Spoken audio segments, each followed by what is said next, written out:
someone to post this real quick. Delay is not denial. A comma is not a period. And this is not the last play of the fourth quarter of the game of your life. Can I tell you about curveballs? Divorce right after the wedding. Cancer right after the clean bill of health. Job loss right after the promotion. Funeral right after the graduation party. And heartbreak right after the anniversary. I want to let someone know how you handle things when life falls apart. If God can trust you with trouble. Where's Job when you need him?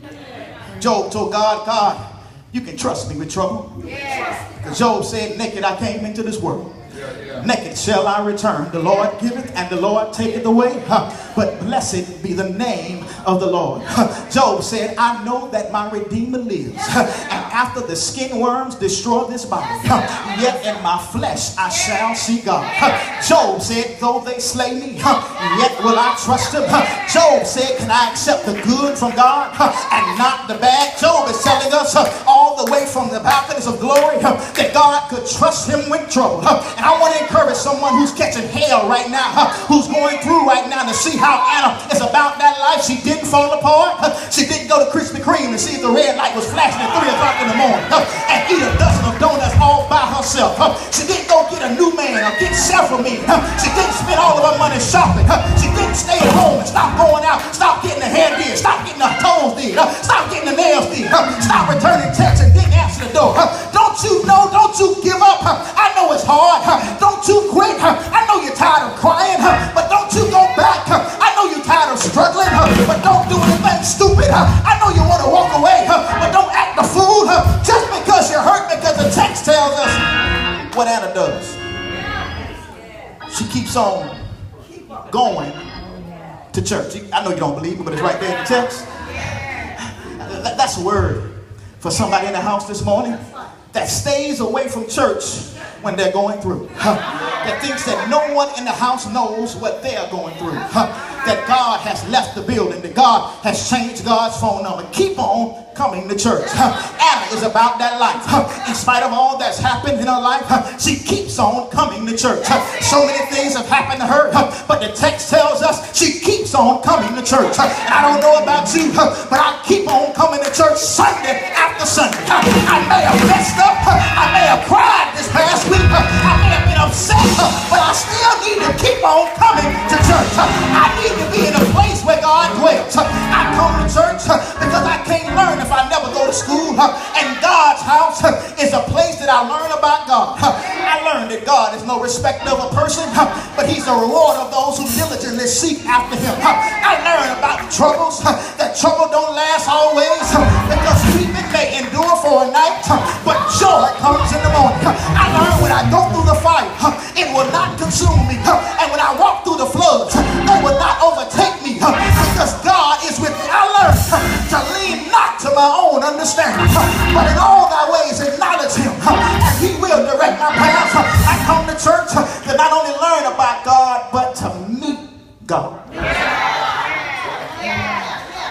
I believe I've got about 21 people in the house who are here this morning, not to see friends and to make loved ones, but to meet God. You're here to meet Jehovah Jireh, your provider. You're here to meet Jehovah Rapha, your healer. You're here to meet Jehovah Shalom, your peace. You're here to meet Jehovah Nisi, your banner. You're here to meet Jehovah Sikkenu, your righteousness. I don't care what you call God, but the old folks would call him a battle axe in the time of a battle, a rock in a weary land, a shelter in the time of a storm, a doctor in a sick room, a lawyer in a courtroom. I heard he's Alpha and Omega. I heard somebody else say that he's joy in the time of sorrow and hope for tomorrow. I don't know what you call him, but whatever you call him, you better make sure you go to church, because that's where you can meet God. One more thing. Now, it's one thing to come to church, to keep on coming to church, but it's another thing to be kingdom-minded. I want to say that one more time. It's one thing to come to church, keep on coming to church, but it's another thing to be kingdom-minded. We started Manual Temple, led by God to establish a kingdom movement.